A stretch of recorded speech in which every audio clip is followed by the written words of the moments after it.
So without any further ado, let's explore about leading by being and feeling more connected, more collaborative, and certainly being more courageous. As a coach, I love to ask questions, not in a nosy kind of way, but more of a professional curiosity. And I have one for you from the very outset, and it's this.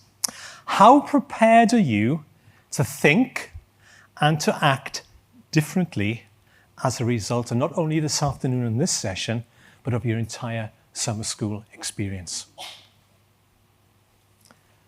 What do you expect to see? What do you expect to hear? What do you expect to feel that will inform, inspire, and motivate you to be a more effective leader? Let's have a bit of a poll. How many of us in the room would like to be a more effective leader? I think all the hands are in the air. Absolutely. So will you join me in the next 3 hours? Just checking who's listening. Just checking who's listening.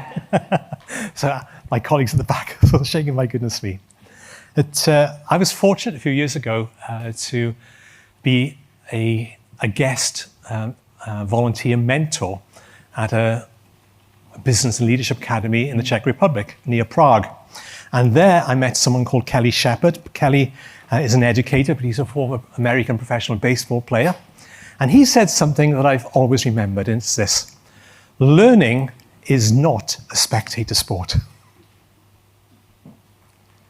You can't stay on the sidelines and expect to gain the benefits of learning. He then said, you have to jump right in. So please, will you jump in? To help you jump in this afternoon, can I invite you please to consider a challenge and or an opportunity that you're currently experiencing or anticipating. Now, if it's a huge one, I don't want to bring your shoulders down. You think, oh my goodness me, I came away to summer school to get away from all of those things. But I believe, and I think my Academy Wales colleagues will also concur, that your experience of summer school will be enhanced when you consider what you learn and how you can apply it to your personal and your professional life. That will really be perhaps the measure of the effectiveness of your experience here, is what can I take away? What can you take away that you can apply to your personal and professional lives? So please, for a moment, would you consider a challenge or an opportunity that you're currently experiencing or anticipating? And I'd like you to write it down.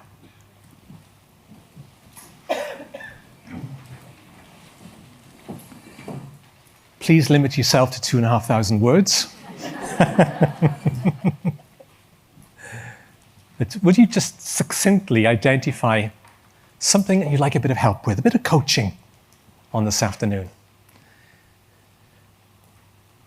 Something you can apply what we're exploring and examining in the next short while. And if something hasn't emerged yet, it's okay. Stick with the process and see what happens. But I believe your experience, certainly of this session and others, and Catherine, certainly in the group work around the room, where you were thinking about how you could apply these things, that really will be the value of your experience this week and all the other things that you're doing as well.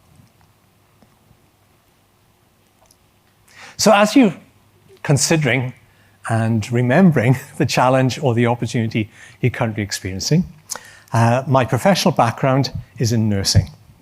And I became a registered nurse just shortly after dinosaurs had left the earth.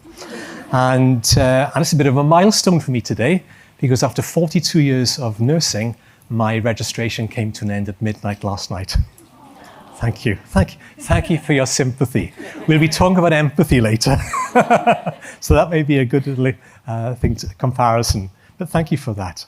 And I also spent 11 years in the Army Medical Services. And throughout my career, I wish I could get into that suit now. Throughout my career, I've had a variety of roles, mostly working in the health service. That's my background, not just clinically, but managerially, and in terms of leadership as well. And I've also had experience in the voluntary sector, leading organizations, particularly one up until about 3-4 years ago, where led an organisation of about 2,500 people on a voluntary basis. I share that with you not in any gratuitous or look what I've done kind of thing, but I'm bringing some lived leadership experience, not death by PowerPoint, this afternoon. And so thank you. I used to joke that the only time I ever put on a uniform is when I appear as an extra. I get told off that. It's support artist, darling. And on BBC Casualty, if you look closely, you will see Holby City Notes under my arm there. And but like so many people, during COVID, I had the chance to put on a uniform. I never thought I'd have that opportunity again to put a staff nurse uniform on. And for me, it kind of completed the cycle. And the fact that my registration came to an end last night, part of that pain and that sadness was alleviated because I was able to go back and work clinically on the bank during COVID. And what a fantastic experience that was. I also have run my own leadership business for 20 years, but of course I'm here with my Academy of Wales hat on. I share these things with you as well because in all of these years, I have experienced so much change and upheaval. I am old enough to remember something called the Griffiths Report in the National Health Service. Some of you are nodding. It might be of a similar vintage. I remember Wanless. So that's bringing a bit more up to date. Some of you might remember the Wanless Report. And we think about all the huge amount of legislation and reports that have gone over the years. And essentially, when we think, it's been mentioned about COVID this afternoon and some of the things that have changed since then, we talk about this post-pandemic world. But I think you and I realize that in the advent of things like artificial intelligence, machine learning, economic uncertainty, geopolitical instability, environmental disruption, all of these things are causing huge change and upheaval in our personal and our professional lives, in our communities, in our countries, in our world. Many years ago, the American military coined a term, I'm sure many of you heard of this, it's called VUCA, not VUCA, that's what you get when you go to the swimming pool and on your feet, etc. But a VUCA world, and it stands for a world that is volatile, uncertain, complex, and ambiguous. This term has been around for a long, long time, and it's still being referred to. I heard a talk online recently where someone mentioned it. But about in 2016, a writer called James Cassio, he mentioned something called BANI. And VUCA sounds easier to say, isn't it? It could be BANI, BANI. And he maintains that we now live in a world that has moved on from volatility, uncertainty, complexity, and ambiguity. He maintains that the world we live in now is far more fragile. It produces much greater anxiety. As Pritpal, where are you? You mentioned about things aren't linear, Pritpal, are they? You know, things are non-linear. We like things to be ordered, don't we? How many of us like that? We like things to be done in a certain way, but that life's not like that. As John Lennon once said, life is what happens when we're busy making other plans. Yeah? Things are non-linear. And sometimes they feel incomprehensible. So I've shared two acronyms with you. Personally, I prefer this one, permanent white water. Yeah? It's easier for me to remember. And you and I know what permanent water looks, sounds, and feels like. We know that that water that we engage with, metaphorically, that stretch of the river isn't the same. It's different and it changes. And the part of the river we were yesterday has changed since yesterday. It's changed dramatically. But all of this, whatever term we want to use, is essentially around change and upheaval. And what I'd like to offer you in this session is a way of dealing with some of that change. If I had a magic wand, you could buy it on Amazon and I'd be a rich person. I don't have a magic wand. What I do have, I hopefully have some insights and some experiences that I hope will help you and I this afternoon.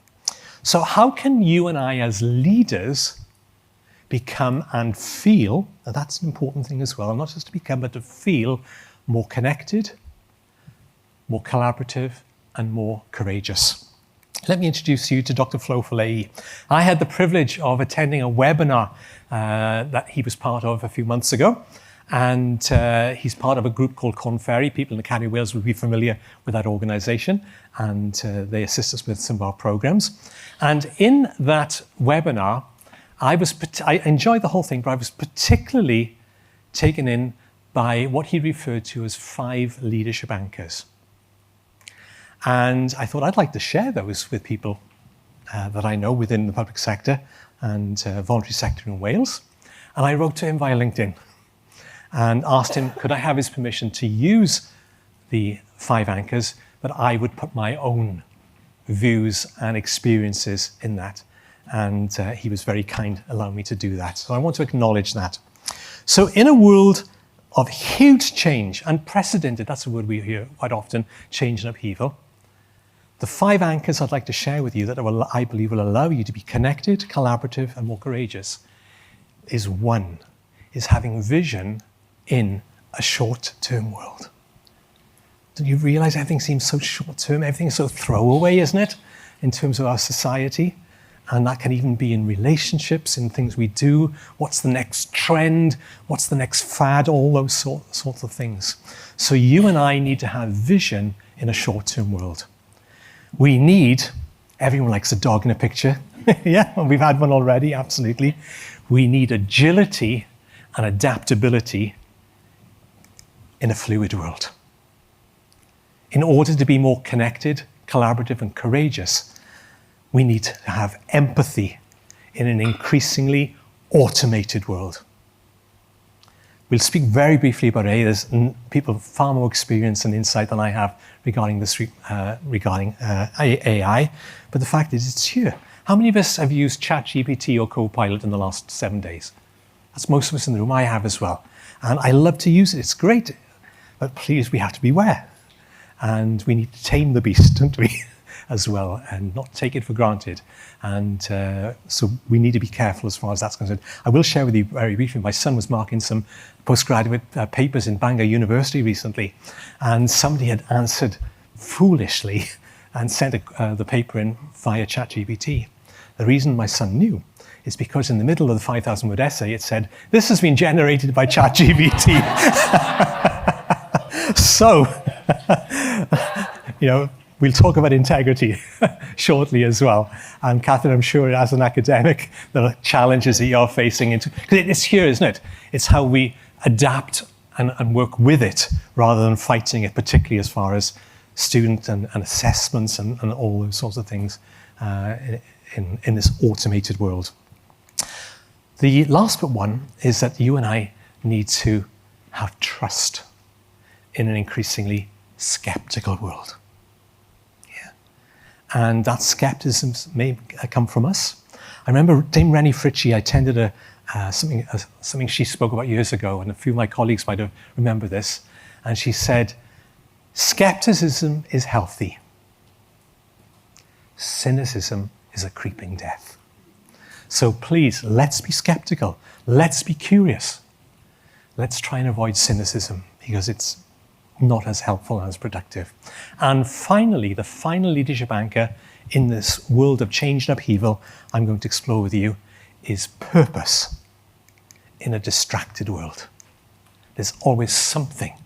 Social media, our phones, a bleep goes on our phone. I'm not going to ask you, but how many of us hear a bleep and we go straight to it? It's a bit like Pavlov's dogs, isn't it? We start to salivate once we hear this sound on our phone. So these are the areas I'd like to speak with you this afternoon, looking in terms of being more connected, more collaborative, and more courageous.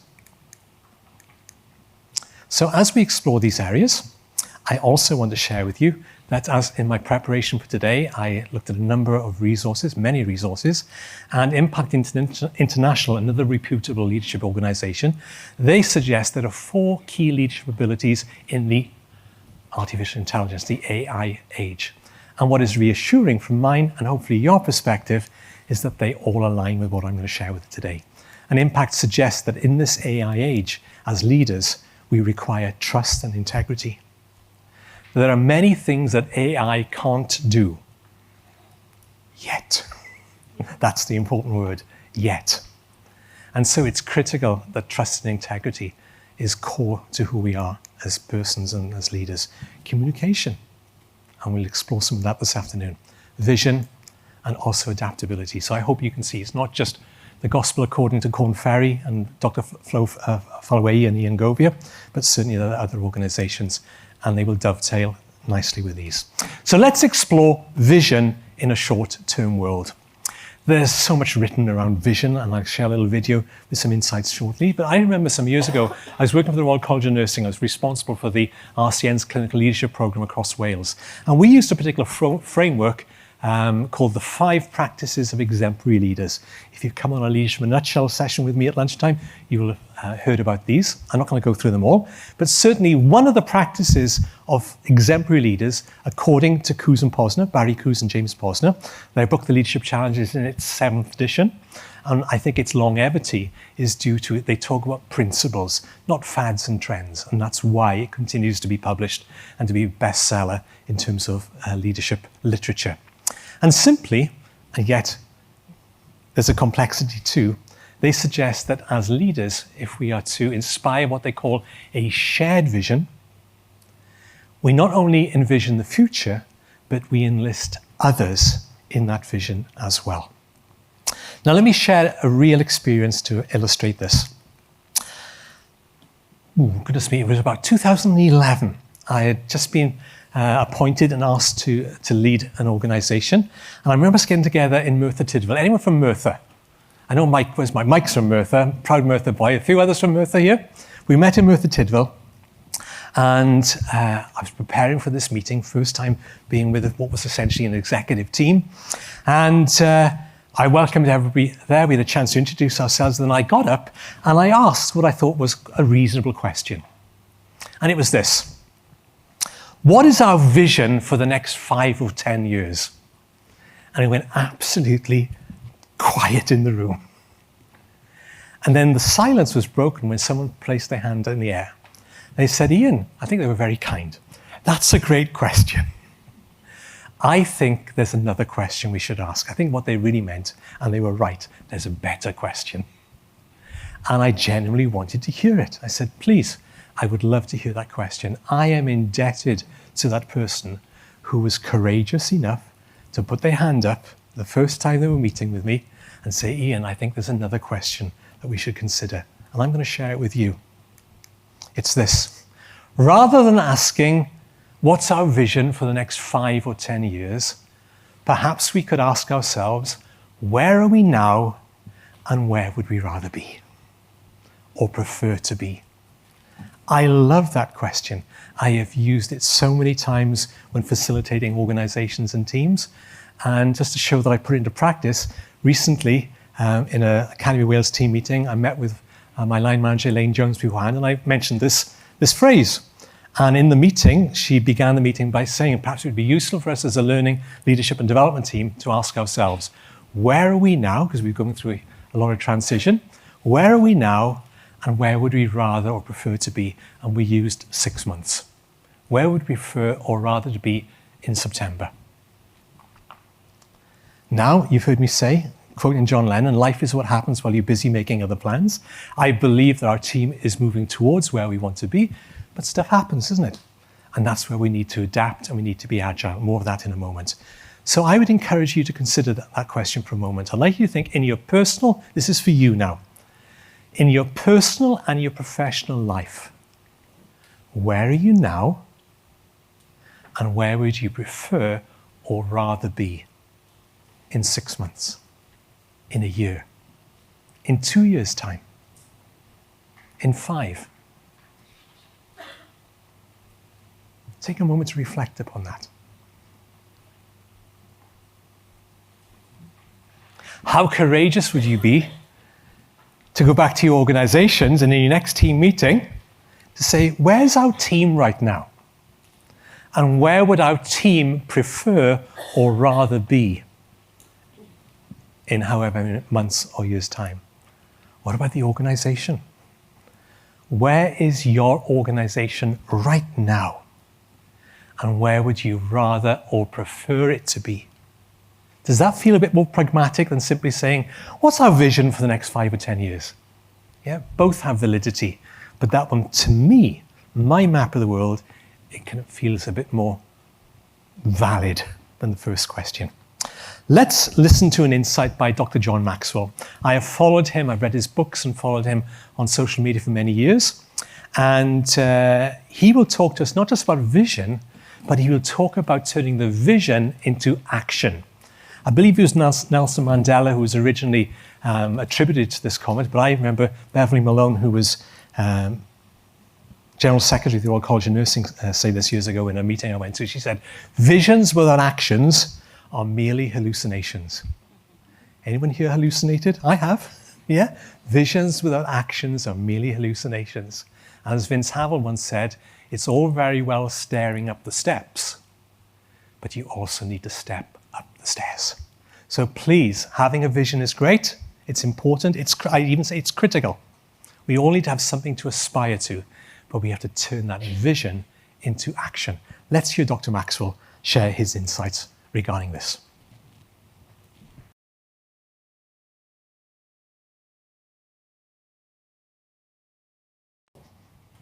So as we consider Dr. Maxwell's insights and comments based on his experience and other such things there, I'd invite you also, what do you see?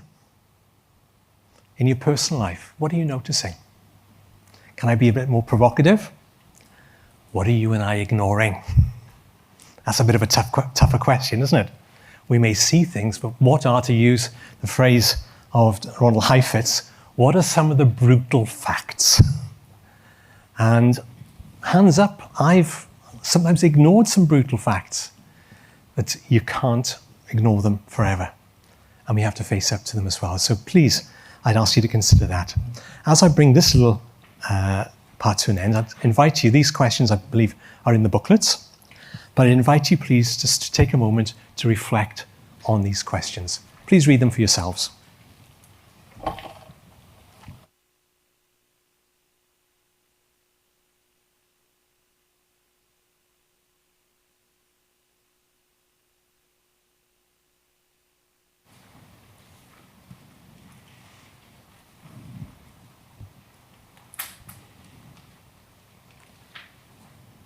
And certainly you and I will recognize the tension in the second question.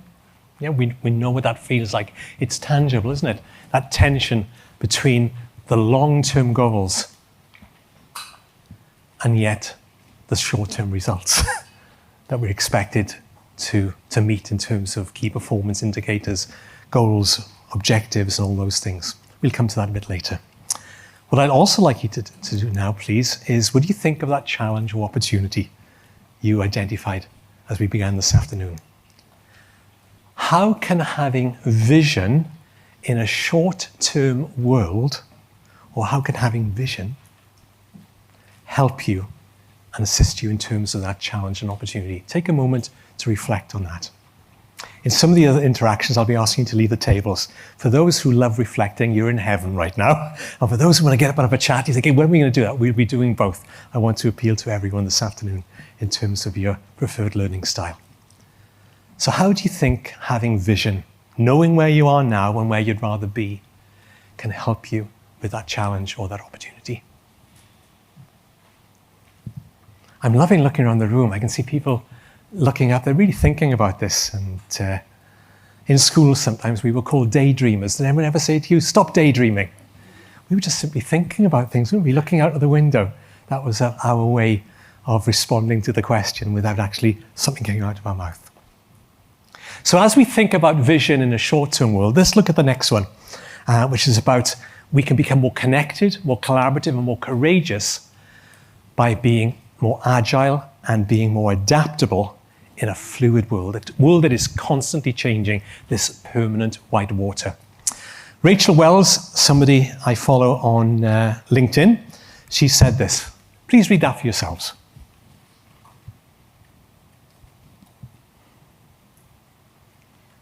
Her view, her map of the world, is that being both agile and adaptable is perhaps the most important ability for a leader.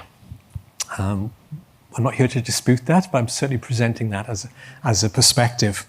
And she suggests that there are 5 areas particularly that we will require agility and adaptability in.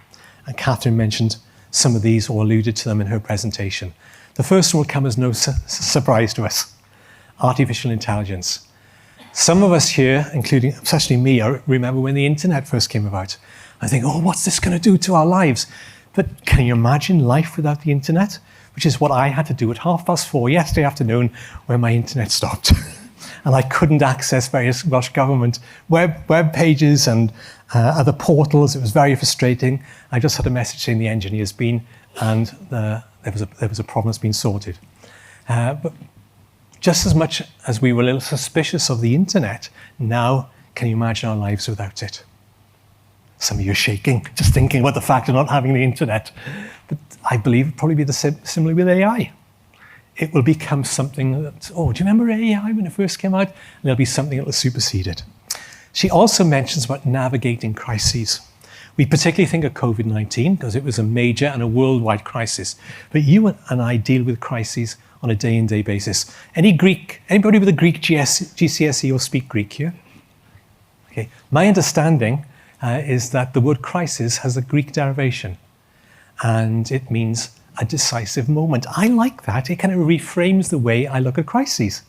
I have a moment to decide. And that little reframe can be quite liberating. Stephen Covey once said, between what happens to us and our response is a space. And in that space is our freedom to choose our response. I like that idea because it means I don't have to react. I can respond. Even sometimes in the most challenging and difficult situations, I have the freedom to choose my response. I am response-able as well as responsible. The other three things she speaks about will not come as a surprise to you, is that our agility and adaptability will be tested as we embrace innovation, wherever that may come from.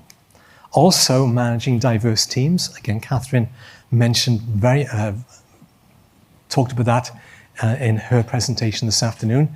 And this one, which I'll talk about shortly, establishing our credibility as a leader, particularly with the advent of artificial intelligence, machine learning, and other such things. Newsflash. Daniel Goleman, a writer on emotional intelligence, I suppose historically, but more recently, I enjoy reading his blogs. He says, change is constant and inevitable. And some of you may have come across a book by Peter Senge. Please don't go out and buy it. No need to. It's very dry, but that's my own view. You might think it's very different. But he speaks about the dance of change. Now, just when you thought it was safe to sit down and be comfortable, can I invite you all to stand, please?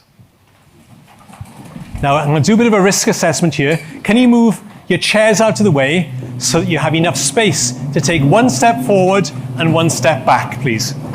Let's make some noise. Let's have a bit of commotion. That's all okay? Thank you. So when we speak about being agile and being adaptive, should we test our ability to be so?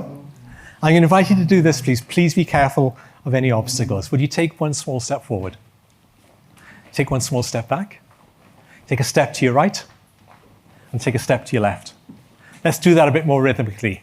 Step forward, step back, to your right, to your left. And again, forward, back, to your right, to your left. So what has that got to do with agility and adaptability? Well, one thing I really did take from Peter Senge's book on the Dance of Change is he speaks about 3 zones when we're undertaking or leading change, particularly in terms of being agile and adaptable. Let me ask you a question. How many of you quite enjoyed that? Absolutely. Yeah. Please tell me your name. Wanjiko. I want you to come up here. No, you're not. No. I'm not going to do that. But my goodness me, I was impressed. You were really getting into it. Right? Absolutely. So I could tell who was enjoying it. Can I suggest to you that those of us who perhaps enjoyed that were in what Senge calls the comfort zone? It's a nice place to be. It's perhaps where we were couched up in our duvets this morning, or probably not with the heat last night, but certainly it's a nice place to be. And you and I know that little, if any, change occurs in the comfort zone. Why would we change? It's a nice place to be. Now, hands up and be honest, how many of you really didn't like that? Yes, absolutely. I did this with the fire service. Most of them were men. There were some women there too, and they were like this. Especially when I asked them to hold their hands as well. Yeah, they did not like it. And but for those who didn't like that, may I suggest to you that Senge talks about the panic zone. Now, the interesting thing about the panic zone when I ask this question, how much change happens, the response sometimes I get is, oh, not a lot of change happens. Well, my response is, considerable change happens in the panic zone. But there's a but, or if you want a posh but, a however and a nevertheless. It is rarely change that is effective or sustainable. It's the change, you will know what this feels and looks like. It's the change from, oh my goodness me, I've just had an email, the chief executive, she's coming to visit us in 4 weeks' time. She's coming to our department. And what do? We put things, we get things right, and I think I'm going to check this. So we make changes based on that.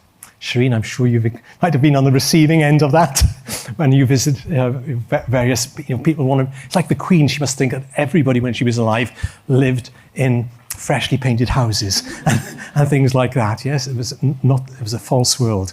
Or some of you might have inspections. There may be inspectorates in terms of your work, and we put things right because we want to pass and all those things. And then what happens a few weeks after we make those changes? It goes back to how it was. Because as Peter Drucker once said, a management writer, culture eats change for breakfast. Culture eats change for breakfast. What I've discovered in my personal and professional life, and I'm sure you have too, is that sustainable and effective change happens in the discomfort zone. How many of you could take or leave that little bit of dad dancing? Hands up if you thought, well, it was okay. Yeah, okay. You might have felt a little uncomfortable. You weren't in the panic zone, but certainly felt a bit uncomfortable. Would you read this for yourselves? This is a quote from Dan Rockwell. Can you see over my head? Let me come out to your way there. I love that quote, especially the last bit. Improvement begins at the point of discomfort. And if we were to explore adaptive leadership in greater detail, Ronald Heifetz and others, when they speak about adaptive change, speak about regulating distress. Because change brings distress. It creates distress.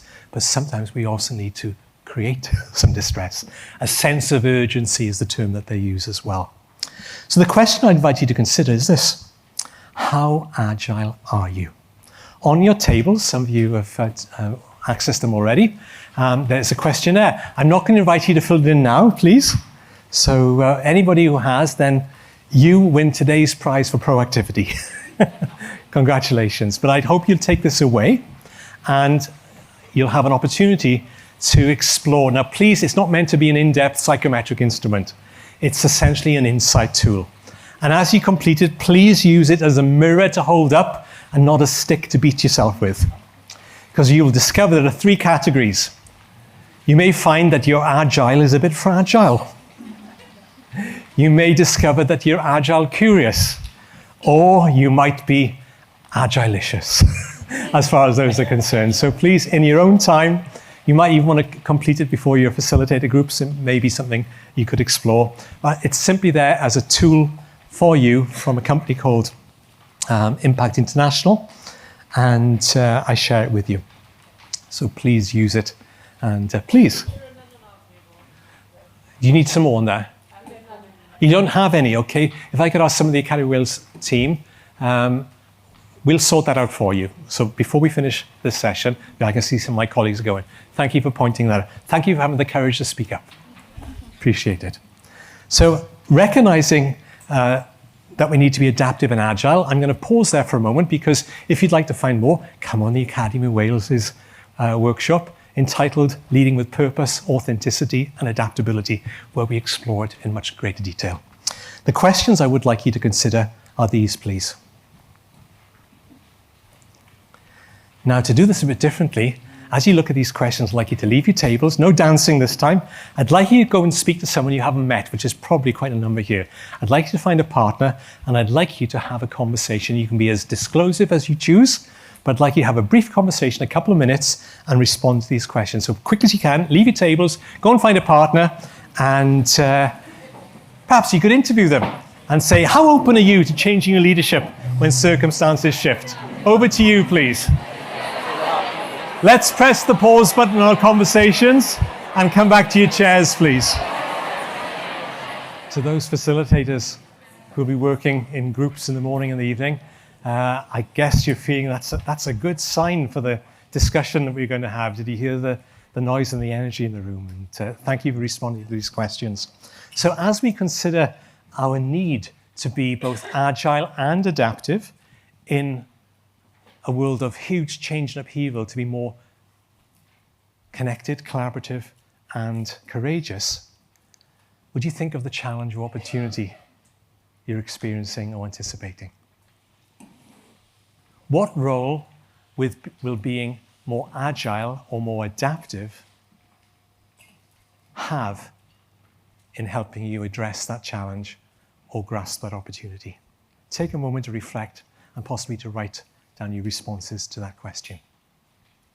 Think of the challenge and opportunity, and how might being more agile and more adaptive, being open to other possibilities, help you with that challenge or that opportunity.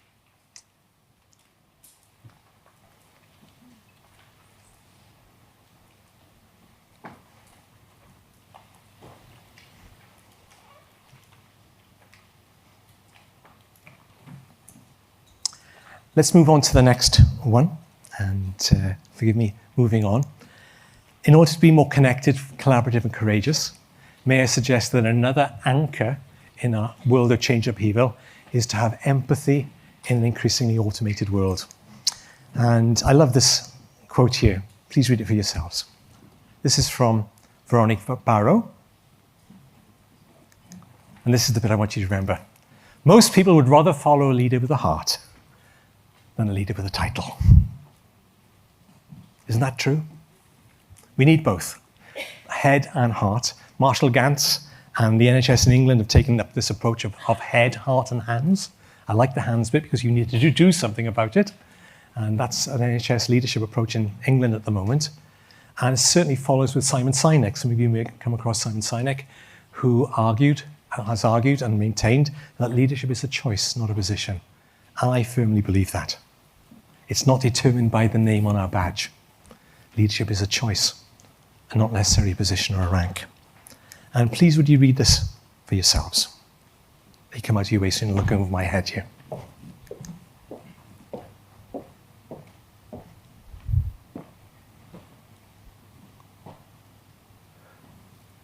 How many subscribe to that notion?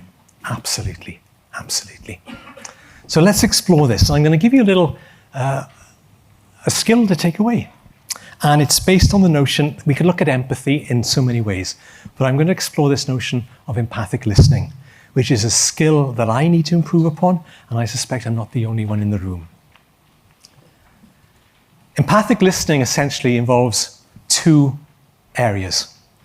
There is an intent and there is a skill. The intent, if we are to listen empathically, is to listen with the intent of understanding. No need to put your hands up. How many of us sometimes listen with the intent of replying? We're waiting for that gap in the conversation to get in there. We're already formulating a response, not really listening to what the person is saying. So the intent to listen empathically is to listen to understand.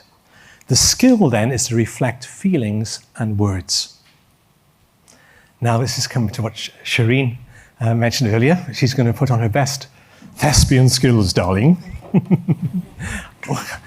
You're in the zone already, I can see. Absolutely. And so I'm putting myself particularly on the spot here, because what I want to do is demonstrate what this might, of course, we're playing with this. We haven't rehearsed it per se. We went through a little scenario, but nothing more than that. We haven't role-played it. We're just going to go for it.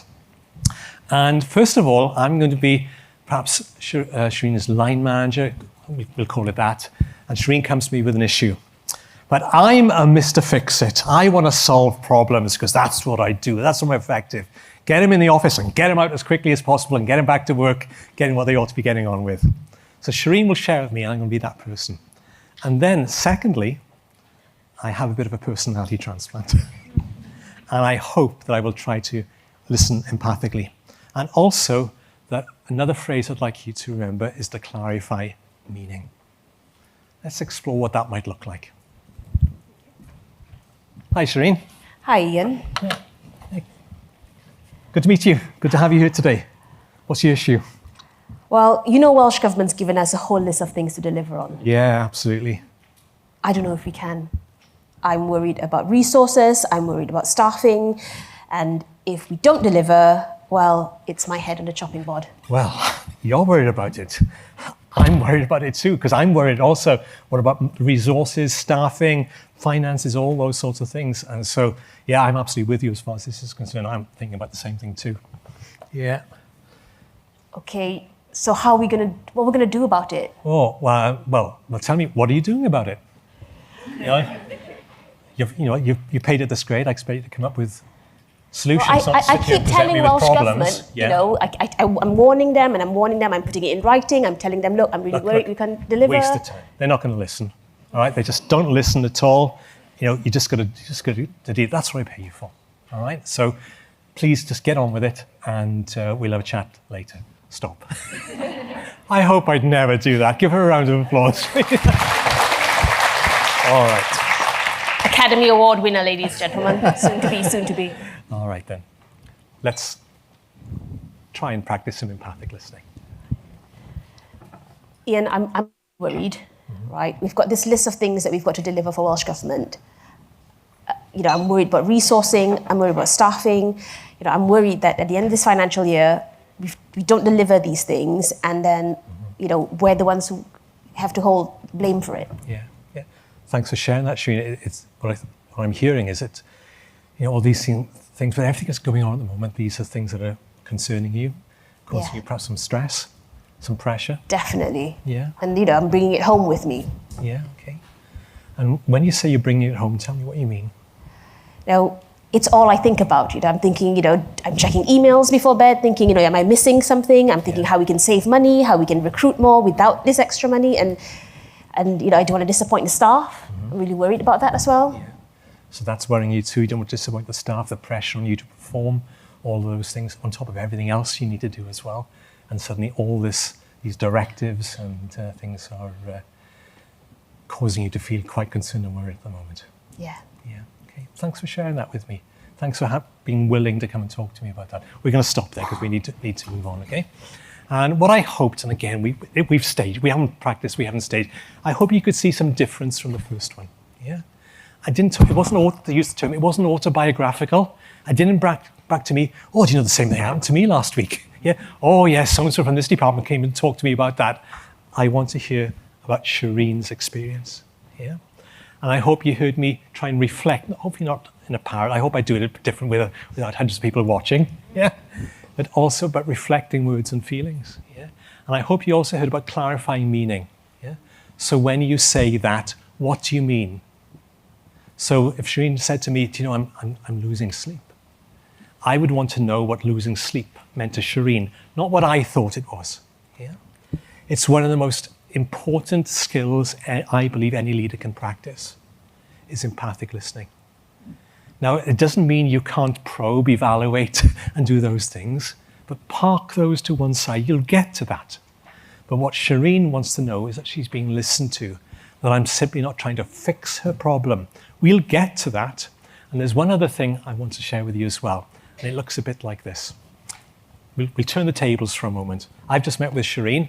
Shireen, thanks very much. Appreciate your time today. Door. Oh, Shireen, there's one other thing I'd like to chat to you about. It's called the doorknob conversation. You know what it's about. It's what you came to talk to Shireen about in the first place. But what you've been doing for 5 or 10 minutes as you walk to the door is testing Shireen's sincerity to listen. Because will you really share what you've come to talk about if she just wants to fix the issue or the problem? I suspect not. So I walk back from the door and say, Shireen, yes, there was something. Can I just... Yeah. Thank you very much. And because I know Shireen is a leader who genuinely wants to listen, then I will share what I want to share. But I've been testing. So remember those doorknob conversations. I suspect you've had them. I suspect now you're thinking about some that have happened to you as well. So give Shireen a round of applause for doing that. That's the reason why I chair these things, to be able to do stuff like this, really. Yeah. Can I also remind you as well that it's with empathic listening, it's not, I wish I could spend more time with you on this. It's not a tick box. Oh, I've listened empathically. I'm now going to go into Mrs. Problem solving and Mr. Fix-It, etc. It's not about that, because it's an iterative process. And especially where emotions are high, empathy is key. And also, will you remember a phrase from counselling? Let the silence do the heavy lifting. I love that phrase. And sometimes when someone shares something with you, don't feel you have to jump into that space and fill it.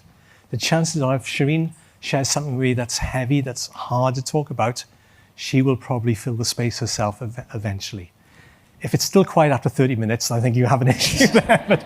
But certainly let the silence do the heavy lifting. Let's watch a short little film. Some of you may have seen this on social media. I never tire of seeing it, but I think it emphasizes and reinforces the importance of listening with empathy rather than trying to fix things. Please don't misunderstand. We still need to do those things, but let's empathize, particularly where emotions are high.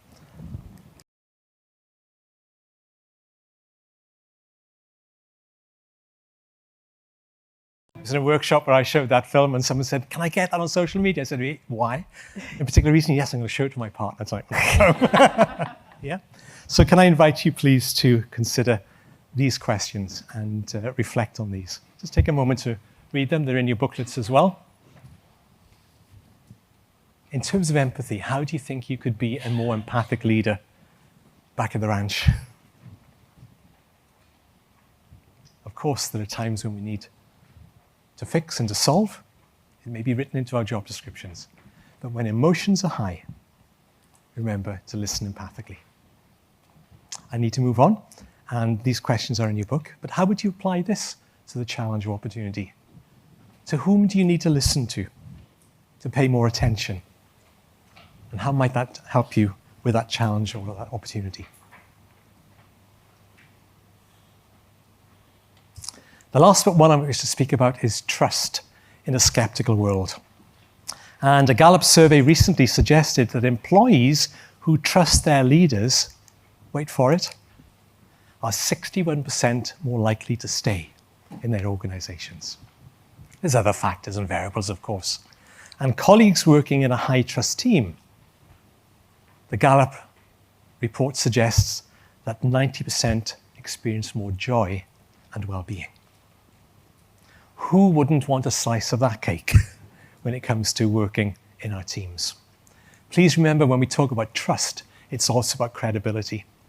And I'd like to share a little insight. I love tennis. I've loved tennis since I was a teenager, particularly playing tennis and watching tennis. And some of you may be familiar with this story. Andy Roddick in the 2005 Italian Open was playing Fernando Verdasco. And I'll let the video speak the rest. What was interesting about that match is that some of the newspapers and social media reported, and this is the headline, Roddick's honesty backfires. Can honesty ever backfire? Absolutely not. Yeah? It established his trust and his credibility. And that essentially, the trust and credibility lead to our integrity. I'm just going to touch on these briefly because here's a bit of an advertisement. We are launching a new program called Leading at the Speed of Trust in Academy Wales. It launches at the end of this, well, in about 3 weeks' time. And we have some other programs planned in North Wales and also back in Cardiff over the next few months, where we will talk about this in greater detail. So please, if you're interested in finding out more, then come along and apply to come on that workshop. So I just want to touch on it very briefly. But Stephen M.R. Covey, Dr. Stephen Covey's son, when he speaks about trust, he talks about what are called the 4 cores of credibility. I'm just going to mention them. We're not going to explore them. And I'm just going to whet your appetite if you'd like to come and speak about and explore these further in a day's program. But essentially, what is core, and you'll notice the roots there, it's foundational, is our integrity. Yeah, it's so important. And also our intent. And our intention is so important. You know, there are no elephants in the room, and that we are quite transparent as far as that's concerned. Also, our capabilities. We are trusted according to our ability to do the job. And finally, our results. The program will explore each of these areas. And what you'll discover is that integrity is below the tree line, so to speak. It's part of the roots, isn't it? It's foundational to who you and I are. It's our character. And the final 3 relate to competence. So if you're interested, please come along and please apply. And I suspect if we have lots of applications, we might look to put some additional dates on as well. in that program, we'll be looking at what are called the 13 behaviors. And that's quite a lot, isn't it? But have a glance through those for a moment. And I'm not going to ask you to work in pairs. But one thing you might want to think about is, which one of those 13 high trust behaviors do you excel at? Which one would you consider is probably, yes, I think I do that? And here's the more difficult question. Which of those 13 behaviors could I improve upon? Which one of those do I need to develop a lot more? So if that's whet your appetite, please watch, look at the Academy of Wales programs and the bulletins and the newsletters that come out. And these questions, again, are in your book to reflect upon, but please have a look at them. And we'll be bringing the session to a close in the next 10 minutes. Vulnerability and authenticity. Some of you may have come across Brené Brown, and I love her talk on TED. And when we're vulnerable, please, it's not about bleeding in the water. In leadership terms, it's called selective vulnerability. Yeah? Or in counseling, it's referred to as judicious self-disclosure. But please, can I invite you, consider the challenge or opportunity you're experiencing or anticipating. How do you think trust in an increasingly skeptical world can help you with that challenge or that opportunity? Who do you need to create trust with? Who do you need to extend trust to? Who do you need to restore trust with? It's a critical leadership quality.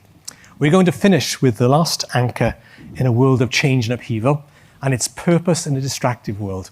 I'm going to go through these not because I need to finish on time, because tomorrow and Thursday, I am facilitating a workshop called Becoming a Purposeful, Purpose-Driven Leader, and we'll explore this in much greater detail over about an hour. But I'm going to give you a bit of a taster if you would choose to come along.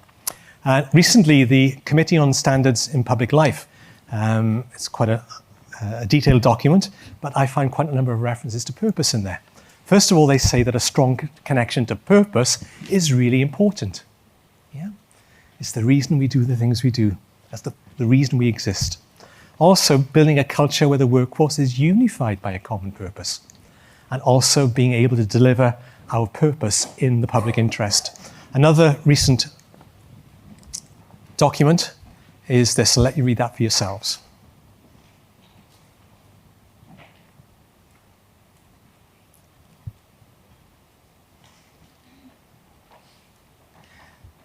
When I had a desk, it's hot desking these days, isn't it? I used to have this phrase in there. The main thing is to keep the main thing the main thing. And sometimes my colleagues said, oh, there's Ian going on about the main thing again. I was working in the NHS at the time. As you'd gather, it was patient care. But certainly if we consider the Wellbeing of Future Generations Act, its main thing, its purpose, our purpose as public servants working in public services in Wales and in the not-for-profit voluntary sector is to improve the social, economic, environmental and cultural well-being of Wales. That is why we exist. Obviously, we drill much further down in terms of our specific roles and our part in that purpose, but that essentially is our purpose as far as the people in Wales are concerned. Academy Wales, this is our purpose. It's the reason we exist. You will decide throughout this week whether we fulfill that purpose, but that is the reason we exist. Very quickly, I'm going to share, these are some reasons some organizations exist. Let's look at this one. To contribute to building a peaceful and better world through sport. Which worldwide renowned organization, they meet to compete about every 4 years. Do you think this is their main purpose? It is. That is the main purpose. It's the reason the Olympic movement exists. A few others. How about this one? Making low-cost travel easy. Oh. Absolutely, that's the reason they exist. A couple of others. Serving our customers, communities and planet a little bit every day. Ooh. Every little helps. Tesco's. That's the reason they exist. Go and look at their websites. And finally, to give people the freedom to move in a personal, sustainable and safe way. If I say Scandinavia, cars, safety, Volvo. That's the reason they exist. Yeah. So I'd invite you to consider, what is your purpose? And one of my favorite writers, Bill George, he talks about having true north. And he asked a question some years ago. In our personal professional lives, are we guided primarily by our watch or by our compass? We need both. Ian Govey's not saying it's one or the other. The watch is critical. It's our KPIs, our targets, our policies, procedures, protocols. But the compass is critical. And it's about our purpose, our vision, our mission, and our values. So I'd invite you to consider this question. How clearly have you defined your personal leadership purpose? And how does it guide your daily decisions and actions? Please read the second one for yourselves.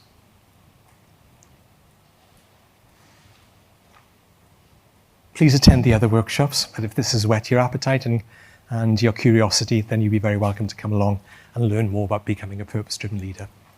So please, how would you apply being purposeful to your challenge or opportunity? Some years ago, I was invited by the Director of Nursing in a healthcare organisation in Wales. Would you come and speak with the senior nurses, Ian? I said, of course I would. Any particular reason? She said, yes. I'd like you to come and remind them why they come to work. That wasn't meant as a criticism, it was meant as an observation. It's so easy to get caught up in the thick of thin things, isn't it? As Goethe once said, the things that matter most must never be at the mercy of the things that matter least. So please remember that in terms of our purpose. So some final thoughts from Ian Govey as I hand the time back to Shireen and also the rest of your day. A great big thank you. Diolch yn fawr iawn. Thank you very much for...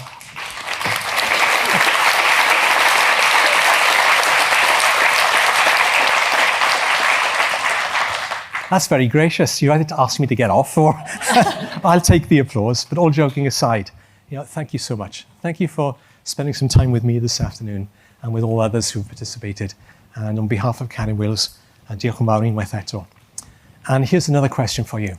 So what? So what? You have been very kind in giving me your attention. You've participated with some of the things I invited you to do, some dancing, some conversations, which I hope you'll continue. But so what? I've mentioned Dr. Stephen Covey already today, but this is one of my favorite quotes. He said, to learn and not to do is really not to learn. And to know and not to do is really not to know. I'll say this, and I hope I don't offend anybody. That's my purpose here. Over the years, I've come to so many summer schools, and it can be quite evangelical. It can feel quite an evangelical experience. You come away, and suddenly you're born again as a leader. You go back out there, and you go back to work, don't you? And you face the reality. And it's about how you sustain that when you go back there. And at Academy Wales, we have to think about that as well, because we're equipping you with these things. We send you out there, and how are you then supported to do that? But certainly I'd invite you, how will you think differently? What have you felt this afternoon already? What have you seen, heard or felt that will inspire and motivate you to become a more effective leader? Because that is the reason this summer school exists, is to help you to become a more effective leader so you can plan, organize and deliver services to the people who really need them. That's the reason we exist. I invite you to take action. I'm not here to mark your homework. But certainly, please, think about one thing. What might be the one thing you will do? You've written some things down there, but think about what's the one thing you'll take away from this session today, and how will you put it into practice? I've recognized that action changes things. It really does. And a goal not written is only a wish. And as we consider the change and upheaval that we experience on a day time and experience, and I hope that each of us recognize that in order to become a more connected, a more collaborative and a more courageous leader, that we need to have vision in a short-term world. We need to have agility and adaptability in a fluid world. We need to have empathy in an increasingly automated world, trust in a skeptical world, and purpose and distracted world. I hope that these insights that I've shared and that you've gained as well, I hope, will help you to be more connected, to be more collaborative, and to be more courageous. Diolch yn fawr unwaith eto. Thank you once again. Enjoy the rest of summer school.